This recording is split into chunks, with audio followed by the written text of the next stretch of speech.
Listen, you heavens, and I will speak. Hear, you earth, the words of my mouth. Let the teachings fall like rain, and my words descend like dew, like showers on new grass, like abundant rain on tender plants. I will proclaim the name of the Lord. Oh, praise the greatness of our God. He is the rock, his works are perfect, and all his ways are just. A faithful God who does no wrong, upright and just is he. They are corrupt and not his children. To their shame they are a warped and crooked generation. Is this the way you repay the Lord, you foolish and unwise people? Is he not your Father, your Creator, who made you and formed you? Remember the days of old. Consider the generations long past. Ask your father, and he will tell you. Your elders, and they will explain to you. When the Most High gave the nations their inheritance, when he divided all mankind, he set up boundaries for the peoples according to the number of the sons of Israel. For the Lord's portion is his people, Jacob his allotted inheritance. In a desert land he found him, in a barren and howling waste. He shielded him and cared for him. He guarded him as the apple of his eye, like an eagle that stirs up its nest and hovers over its young, that spreads its wings to catch them and carries them aloft. The Lord alone led him. No foreign god was with him. He made him ride on the heights of the land, and fed him with fruit in the fields. He nourished him with honey from the rock, and with oil from the flinty crag, with curds and milk from herd and flock, and with fattened lambs and goats, with choice rams of Bashan, and the finest kernels of wheat. You drank the foaming blood of the grape. Jeshurun grew fat and kicked, filled with food. They became heavy and sleek. They abandoned the God who made them and rejected the rock, their Savior. They made him jealous from their foreign gods and angered him with their detestable idols. They sacrificed to false gods, which are not God, gods they had not known, gods that recently appeared, gods your ancestors did not fear. You deserted the rock who fathered you. You forgot the God who gave you birth. The Lord saw this and rejected them because he was angered by his sons and daughters. I will hide my face from them, he said, and see what their end will be. For they are a perverse generation, children who are unfaithful. They made me jealous by what is no God and angered me with their worthless idols. I will make them envious by those who are not a people. I will make them angry by a nation that has no understanding. For fire will be kindled by my wrath, one that burns down to the realm of the dead below. It will devour the earth and its harvest, and set afire the foundations of the mountains. I will heap calamities on them, and spend my arrows against them. I will send wasting famine against them, consuming pestilence and deadly plague. I will send against them the fangs of the wild beasts, the venom of the vipers that glide in the dust. In the streets the sword will make them childless. In their homes terror will reign. The young men and young women will perish. The infants and those with gray hair I said would scatter them and erase their name from human memory. But I dreaded the taunt of the enemy, lest the adversary misunderstand and say, our hand has triumphed. The Lord has not done all this.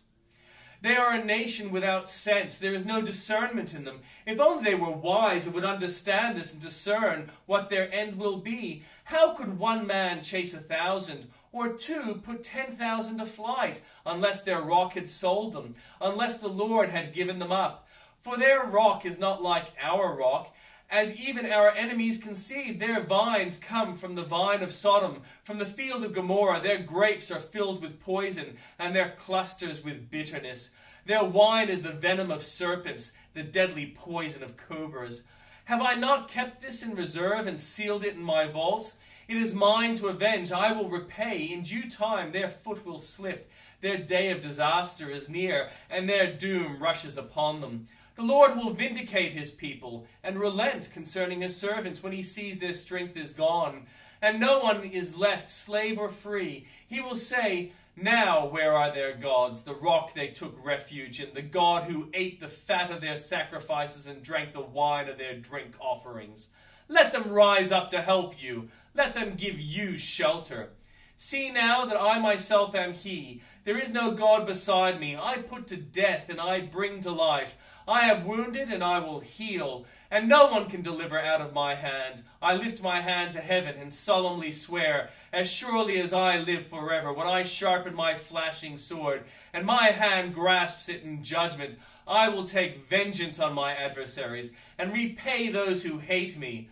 I will make my arrows drunk with blood, while my sword devours flesh, the blood of the slain and the captives, the head of the enemy leaders. Rejoice, you nations, with his people, for he will avenge the blood of his servants. He will take vengeance on his enemies and make atonement for his land and people. Moses came with Joshua, son of Nun, and spoke all the words of this song in the hearing of the people. When Moses finished reciting all these words to Israel, he said to them, Take to heart all my words I solemnly declare to you to this day, so that you may command your children to obey carefully all the words of this law. They are not just idle words for you, they are your life. By them you will live long in the land you are crossing the Jordan to possess. On the same day the Lord told Moses, Go up into the Abarim range to Mount Nebo in Moab, across from Jericho, and view Canaan, and the land I am giving the Israelites as their own possession. There on the mountain that you have climbed you will die and be gathered to your people, just as your brother Aaron died on Mount Hor and was gathered to his people. This is because both of you broke faith with me in the presence of the Israelites at the waters of Meribah Kadesh in the desert of Zin, and because you did not uphold my holiness among the Israelites. Therefore you will see the land only from a distance. You will not enter the land I am giving to the people of Israel. This blessing that Moses, the man of God, pronounced on the Israelites before his death, he said, The Lord came from Sinai and dawned over them from Seir. He shone forth from Mount Paran. He came with myriads of holy ones.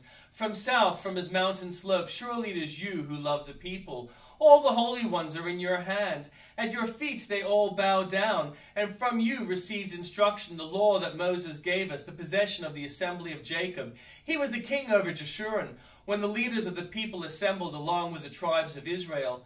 Let Reuben live and not die, nor his people be few. This he said about Judah. Hear, Lord, the cry of Judah. Bring him to his people. With his own hands he defends his cause.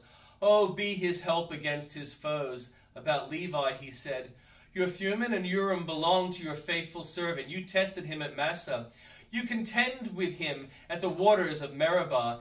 He said of his father and mother, I have no regard for them. He did not recognize his brothers or acknowledge his own children. But he watched over your word and guarded your covenant. He teaches your precepts to Jacob and your law to Israel. He offers incense before you and whole burnt offerings on your altar. Bless all his skills, Lord, and be pleased with the work of his hands. Strike down these who rise against him, his foes till they rise no more. About Benjamin he said, Let the beloved of the Lord rest secure in him, for he shields him all day long, and the one the Lord loves rests between his shoulders. About Joseph he said, May the Lord bless his land with the precious dew from heaven above, and with deep waters that lie below, with the best the sun brings forth, and the finest the moon can yield, with the choicest gifts of the ancient mountains and the fruitfulness of the everlasting hills, with the best gifts of the earth and its fullness, and the favor of him who dwelt in the burning bush. Let all these rest on the head of Joseph, on the brow of the prince among his brothers. In majesty he is like a firstborn bull. His horns are the horns of a wild ox. With them he will gore the nations, even those at the ends of the earth. Such are the tens of thousands of Ephraim, such are the thousands of Manasseh. About Zebulun he said, Rejoice, Zebulun, in your going out, and you, Issachar, in your tents.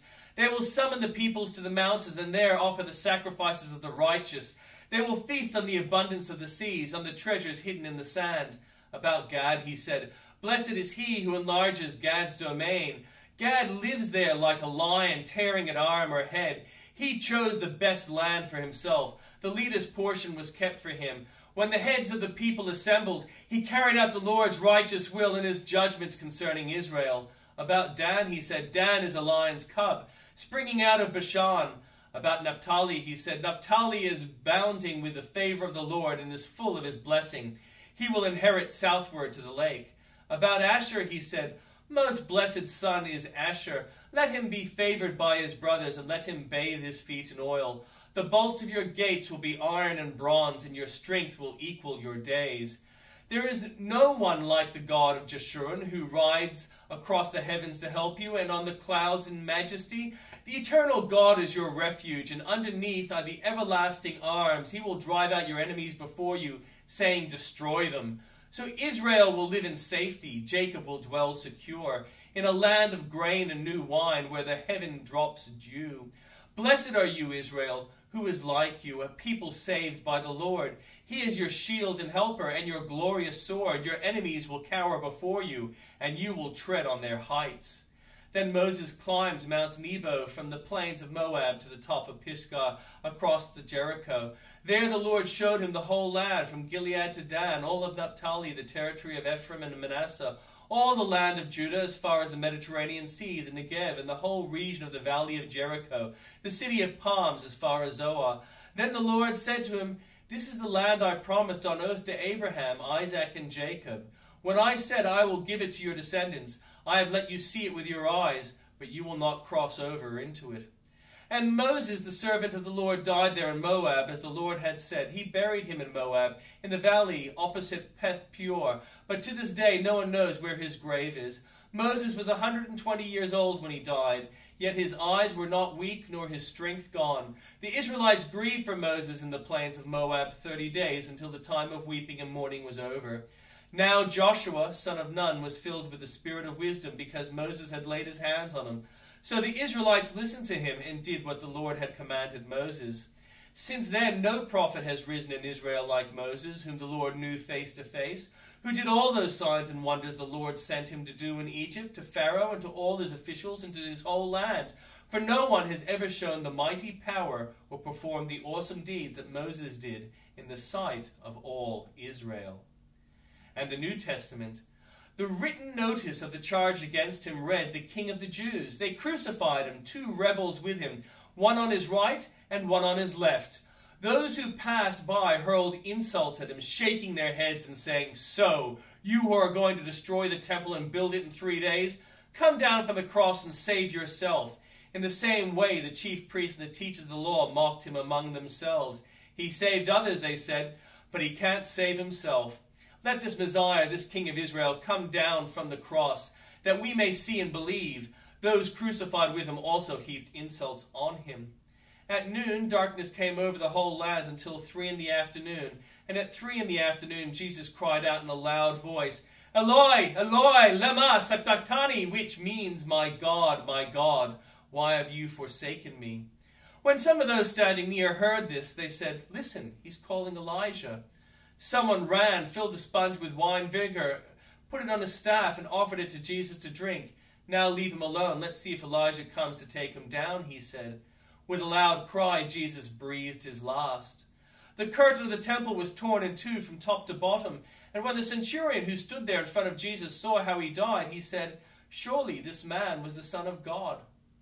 Some women were watching from a distance. Among them were Mary Magdalene, Mary the mother of James the younger, and of Joseph and Salome. In Galilee, these women had followed him and cared for his needs. Many other women who had come up with him to Jerusalem were also there. It was preparation day, that is, the day before the Sabbath. So, as evening approached, Joseph of Arimathea, a prominent member of the council, who was himself waiting for the kingdom of God, went boldly to Pilate and asked for Jesus' body. Pilate was surprised to hear that he was already dead. Summoning the centurion, he asked him if Jesus had already died. When he learned from the centurion that it was so, he gave the body to Joseph. So Joseph brought some linen cloth, took down the body, wrapped it in linen, and placed it in a tomb cut out of rock. Then he rolled a stone against the entrance of the tomb. Mary Magdalene and Mary, the mother of Joseph, saw where he was laid.